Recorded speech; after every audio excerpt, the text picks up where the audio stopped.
Hi friends, ఈ రోజు అయితే నేను దసరా హాలిడేస్కి ఊరు వెళ్తున్నాను. ఎప్పుడు జర్నీలోకి చాలాసార్లు పెట్టాను కదా అనుకోకండి. ఈసారి ఊరు వెళ్ళి 2 నెలలు పైగా అయిపోతుందండి. ఎప్పుడెప్పుడు వెళ్దామా అని వెయిట్ చేస్తున్నాను. ఇంకా రైల్వే స్టేషన్కి వచ్చేసరికి ప్లాట్ఫామ్స్ అన్నీ ఫుల్గా ఉన్నాయి. ఏ ట్రైన్ ఏ ప్లాట్ఫామ్కి వస్తుందా అని వెయిట్ చేశాను.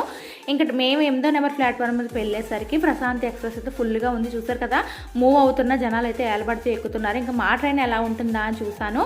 అయితే నేను ఎప్పుడు లేడీస్ కంపార్ట్మెంటే కదా ఎక్కేది. లేడీస్ కంపార్ట్మెంట్ అయితే చాలా ఖాళీగా ఉందండి. ఈ రోజు మా ట్రైన్ కూడా లేట్గా మూవ్ అయిందండి. 1:30కి తీసారు. ఇంకా అనపతి రైల్వే స్టేషన్కి వచ్చేసరికి 4 o'clock అయింది. అలాగే అనపతి రైల్వే స్టేషన్ అయితే రీమోడల్ చేస్తున్నారనమాట. వర్క్ అంతా జరుగుతుంది.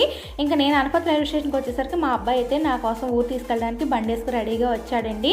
వాడైతే 2 రోజుల ముందే మా ఊరు అయితే వచ్చాడు. ఇదే మా ఊరు అనమాట, కుతుకులూరండి. ఇంకా మా ఊరిని కొంచెంగా మీకైతే చూపిస్తున్నానండి. అలాగే ఇదైతే మా మేనల్లుడు చదివిన స్కూల్ అనమాట. వాడు 10th క్లాస్కి టాప్ 5లో వచ్చాడు. ఆ ఫోటో మీకు చూపిస్తున్నాను. అలాగే మా ఊర్లో దసరా నవరాత్రుల పూజలు అయితే చాలా బాగా జరుగుతాయండి. అవన్నీ మీతో షేర్ చేసుకుంటూ ఉంటాను.